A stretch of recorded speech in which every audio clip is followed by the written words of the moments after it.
In days when borders were measured by the span of a mule and a famine bent even proud roofs toward the earth, a simple chain of choices would one day be read as part of a greater story of providence and redemption. The hills of Moab smelled of thyme and dust, and the small town behind a dry wadi seemed far enough from Israel to be another world, yet these people were part of the same fragile fabric. Here, a family once full of life began to unravel when hunger came like an uninvited guest, and their journey would touch the lineage of a promise not yet fully seen. This is not merely a tale of survival. It is a portrait of lealtad rendered in quiet acts, of mercy given and received, and of how God can thread healing through the most ordinary hands. Come with me now to a roadside under a hot sky and listen for the small steps that lead to a larger mercy. We begin with a family who left their fields and walked toward uncertainty. The scene smelled of dust and baked figs, the sandals scuffed with grit, the air heavy with prayers uttered in low voices and with a hush that felt almost like a prelude. Naomi had been called Elimelech's wife, and she had known seasons of laughter. Her husband Elimelech and their sons Mahlon and Chilion are names that were once spoken at table. Orpah and Ruth were daughters by marriage, kin tied to the family by vows and shared bread. The first moment of exile was felt in the tightening of a belt and in the slow folding of a blanket as they prepared to leave.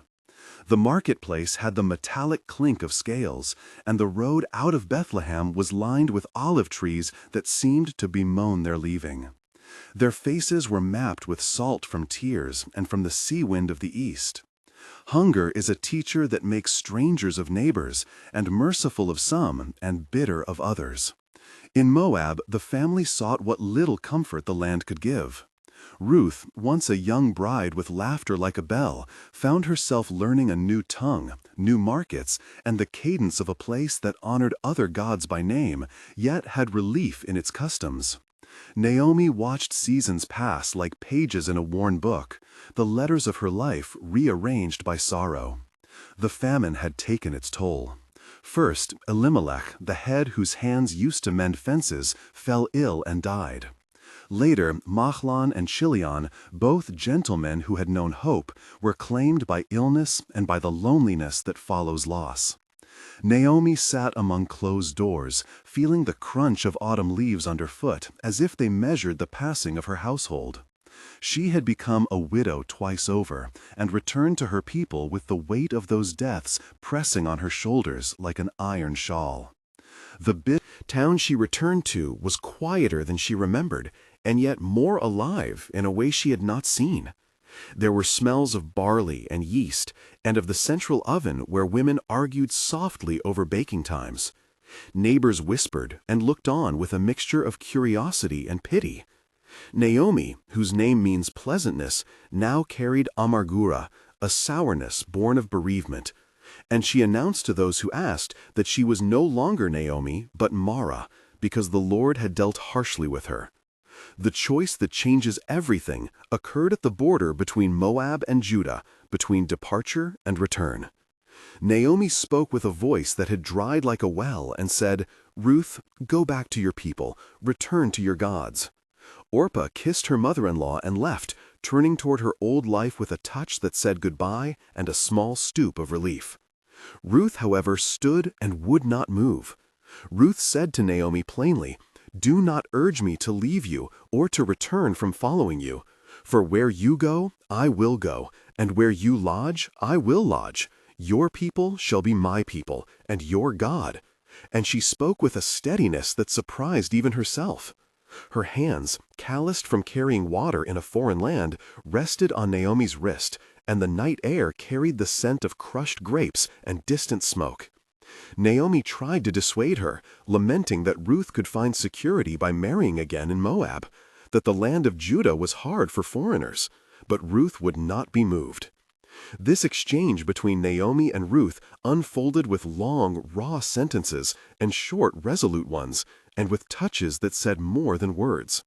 Naomi said quietly, "Where will you go, child? What future is there for you?"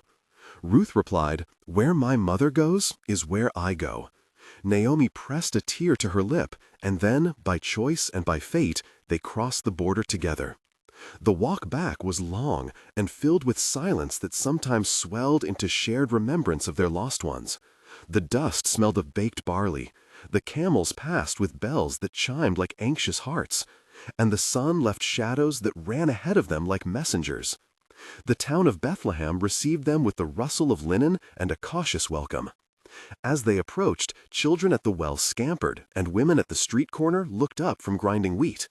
Naomi was thin, her voice smaller, and she leaned on Ruth more than she would ever tell. The arrival at Bethlehem came at the opening of the barley harvest. The fields outside the town were glinting, full of golden heads bowed with grain.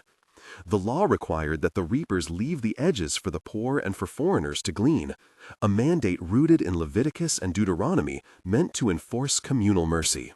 The air at dawn was cool with dew, the soil smelled of turned earth and milky sap, and there was the sound of sickles cutting and voices calling. Ruth, now a widow and a foreigner, went out among the gleaners to pick what might remain. Her hands brushed the stalks, feeling the slight lint of chaff and the smooth weight of grain heads. She moved as if in a dream, and yet with a practical resolve. In the fields she met a man of standing named Boaz, a relative of Naomi's late husband, a man known in the town for his fair speech and generosity. Boaz noticed her among his harvesters, the foreign woman whose face was set and whose eyes worked while others rested. He asked his overseer, "Who was that young woman?" And the overseer answered, "She is the Moabite who came back with Naomi from Moab." Boaz then approached Ruth in person, and his entrance was like a cool breeze in noonday heat, bringing the smell of olive oil and the faint tang of pressed figs from his cloak. He greeted her with warmth and protection, and he instructed his workers to let her glean among the sheaves unmolested, to leave extra handfuls for her, and not to reproach her. The dialogue in that field between Boaz and Ruth was one of the rich exchanges in this story.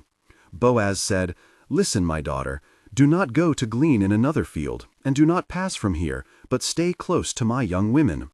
Ruth replied, "Why have I found favor in your eyes, that you should take notice of me when I am a foreigner?" Boaz answered, "It has been fully reported to me how you left your father and mother and your native land and came to a people you did not know."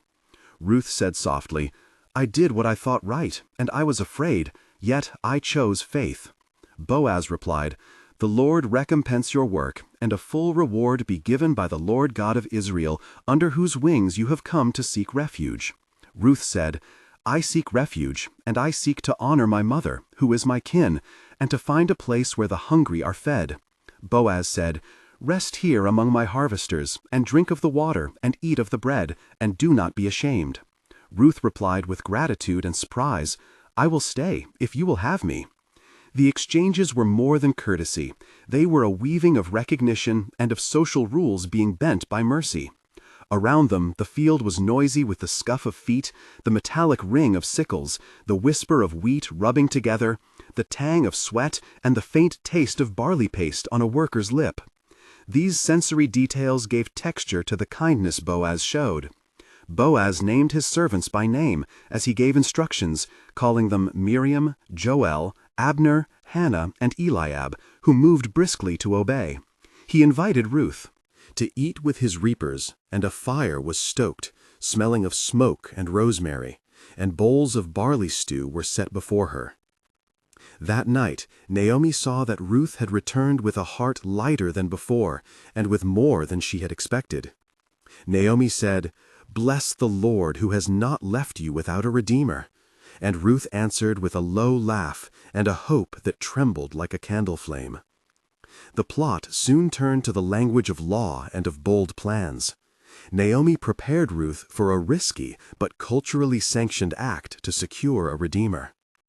Naomi instructed her to wash and put on perfume and go down to the threshing floor where Boaz would be winnowing the barley, to lie at his feet and wait until he rose, then to speak to him and ask him to take her under his protection.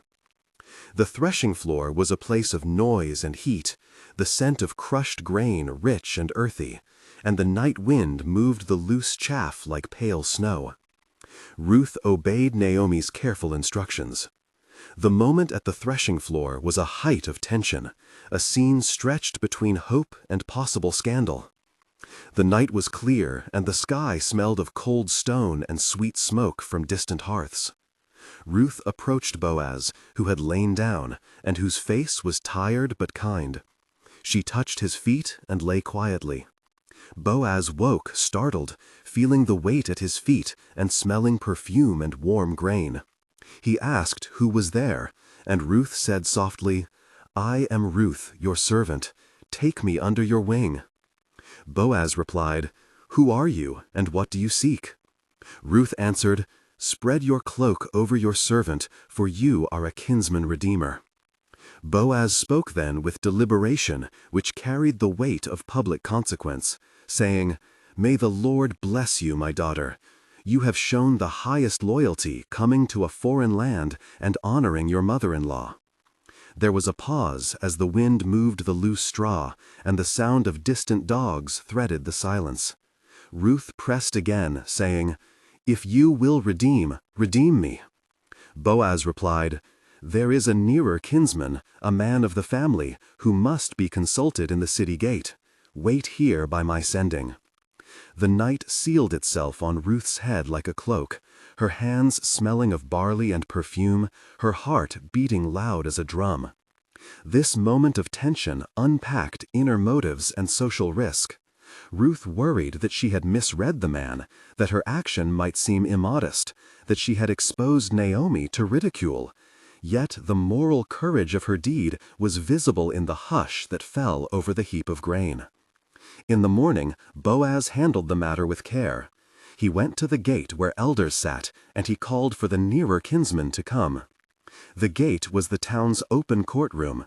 The stones there held the patina of 100 bargaining voices. The dust smelled of ash from hearth fires and of the oil used to anoint benches. Boaz assembled neighbors and named witnesses, including Joel, Abner, Miriam, Hannah, and Eliab, who would attest to the proceedings. He spoke to the nearer kinsman in clear terms, telling him the nature of Naomi's land and of Ruth's request, offering him the first right to redeem, to purchase the land, and to take Ruth as wife in order to preserve the name of the dead. A legal ritual took place. Boaz presented the matter. The near kinsman shifted uneasily in his seat and replied, "I will redeem it." But when confronted with the condition that it might require him to marry the widow and thus change his inheritance line, he declined, saying, "I cannot jeopardize my own estate." The language of shoes was used according to custom, as a seal, and he removed his shoe and handed it over in public as a legal sign of renunciation. The exchange was formal and rich in social texture. The wood of the gate cool under the palms, voices muttered, and the rustle of linen was like a low wind. Boaz then announced, "I will redeem it for you," and he pledged to marry Ruth and to restore Naomi's name and lands. The elders blessed the union, invoking the Lord and his mercy. The public thickness of testimony, the names of witnesses called aloud, and the ritual of the sandal were all part of a law meant to bind community to mercy. The crowd that had gathered witnessed the transaction and offered blessings, and the sound of their feet on the packed earth was like applause. After the legal sealing, Boaz took Ruth into his household, and they wed, with the town murmuring words of joy and with bowls set on tables that smelled of roasted lamb and barley bread. Time folded forward. Naomi's bitterness softened into praise. Ruth bore a son named Obed, and the community rejoiced, laying hands on the child and seeing in him the promise of continuity. The immediate restoration was tangible. Naomi's table again had bread, her hearth had laughter, and neighbors came to visit, bringing small gifts and songs. The narrative arc from famine to feast was complete, at a human level, yet its theological resonance stretched beyond the town square. This story is woven into the larger genealogy that leads to David and beyond, showing how acts of loyalty and mercy can be instruments by which God maintains a line of promise. Let us pause here for a moment. If the decision of Ruth to stay with Naomi has touched you, consider for a second who in your life made a similar choice to remain when leaving would have been easier. Write in the comments the words, "a person who stayed," and name in a sentence how their faithfulness changed your life. Or simply say, the name of someone you want to thank today. These testimonies help build a community of remembrance and gratitude, and remind us that small acts of fidelity are seen and honored. Now return with us to the fields and to the gate to see how Providence can use ordinary law and ordinary people to bring about redemption. The months that followed the marriage were measured in bread and in laughter, in small repairs to Naomi's house, in new pots hung from pegs that smelled of oil and lemon, and in the way the child Obed was passed from lap to lap at market, his skin warm from sun and his cry familiar like a bell. 1 month after the wedding, Naomi spoke often of the Lord's kindness and sat at the gate telling anyone who would listen how the Lord had turned her mourning into dancing. The neighbors, Miriam and Joel, would come each afternoon to share tea and to marvel at the child, and Abner would bring news of market prices and of the fields. At 3 months, the harvest had gone on and the stores were replenished. Ruth had learned the names of the town girls and their jokes and had begun to sing songs in Hebrew that she had learned word by word. The community recognized that the acts of one foreign woman and of one honorable man had restored a house, and that Naomi's house was now open to those who had once given warning glances. By 6 months, the child Obed crawled on the threshing floor where his mother had once lain, and the older women told the story again and again, each retelling thick with gratitude, with the smell of bread and with the touch of a small hand. Naomi's bitterness had been renamed joy, and this tangible restoration was celebrated with a feast where the bread was broken and the elders recited a litany of blessing. The epilogue of their story requires us to see both the private restoration and the public significance. Obed grew up to father Jesse, and Jesse fathered David, and this line would later be read as part of the larger tapestry that looks forward to the coming of the Lord Jesus. This genealogy shows that the Lord works through ordinary loyalties, through laws intended for mercy, and through people willing to be instruments of restoration. The small actions of Ruth, the legal courage of Boaz, the humble openness of Naomi, and the witness of neighbors like Miriam, Joel, Abner, Hannah, and Eliab became threads in a divine weaving that would carry blessing to many generations. The law of gleaning, the right at the gate, and the custom of the kinsman redeemer were not mere antiquated rules. They were scaffolding for mercy, practical ways a community could embody the promise that the Lord is a redeemer.